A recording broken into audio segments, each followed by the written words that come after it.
Hello, it's video time. It's always awkward doing the intro, isn't it, to these videos? You don't want to sound like a creepy YouTuber, but at the same time, you don't want to sound monotonous. I don't know why I did that in a camp accent. Anyway, so this is Bamiyan, the Buddhas, and this vlog is actually not even about this Bamiyan place. I just thought I'd give it a little bit of info for the aspiring Afghan visitors. There's a lot of echo here, isn't there? Probably the easiest way to get here and the most cost-effective way as well. So we came via Pakistan. I was visiting Pakistan for a while. Very nice country, I would recommend. And the ultimate route was the land pathway. I mean, there's no point in flying around, unless you've got a really limited amount of time. It doesn't really make sense to fly. You can always get transport at night and sleep in cars and stuff if you're about the kind of rush, I suppose, taking it slow. But we got the visa in Islamabad, and it was actually the end of Ramadan. It was Eid, however it's pronounced, the Islamic version of Christmas, I guess. That would be the comparison. And because of that, obviously there was a huge delay with the embassy. Everyone was partying, everything was closed, so we had a bit of a delay there. I would let people know that the visa cost is negotiable. Don't get ripped off like me. And I never get ripped off usually, but having tried before to get an Afghan visa in Kyrgyzstan, I was just up for just getting this thing sorted.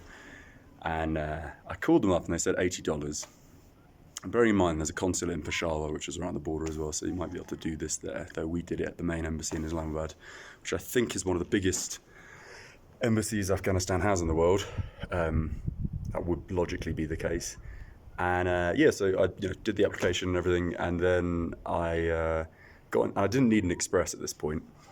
Got into the office and the guy was like, it's going to be $160. I was like, well, they said 80 on the phone. He said, well, yeah, but British and Americans have to pay 160. I was like, oh, okay, kind of awkward situation. I said, okay, I'll do it. I'll pay for it. And then he said, oh yeah, we don't take rupees. And I only had rupees. I took out cash in rupees. So he charged me an extra $20 to pay in rupees. So I paid $180 for an $80 visa. And it is an $80 visa for a non-express. There's people that travelled at the same time that paid 80 from the US and the UK.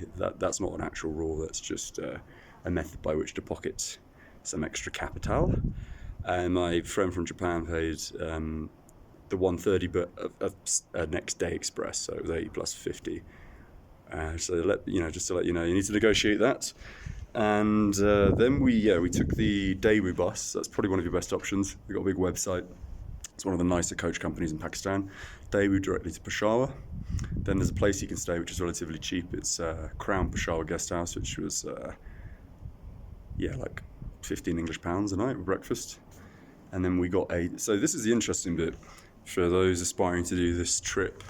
Don't organise anything through hotels and guest houses. No matter how nice they seem, you're nothing to them. They just want your money, and that's the reality of the situation.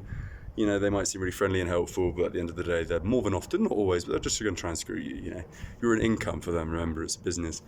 So the hotel said to us something like $6,000 to take a taxi, private car for two of us to the border to Torgan, which was about 65 kilometers away. I think it was about an hour and 15 minutes in total. I literally just went on N-Drive, which is, many of you would have heard of it. It's like an Uber, but slightly different in that you dictate the price. So there is like a base price that's set, but you can put what you're willing to pay.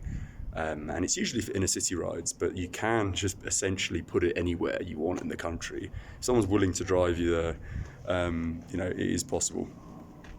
So yeah, that was, I put up 1,500, which is really cheap. It's like in Pakistani rupees, it's like less than £5 English for the car, 1 hour and 15 minutes away, private car. Guy came back and said, give me 2 and it's a done deal. So, that's obviously 4K less than what the guest house was offering. And yeah, we got to talk and we got stopped once. We had to have, passport copies and visa copies. So that's what you should do before you get to the border, because I'll tell you, the border is an absolute hole. And 2 seconds, some kids have come to bother me now, which is irritating. And so have your visa copies and your passport copies. I'll continue this on in a second. Let me just sort this shit out here.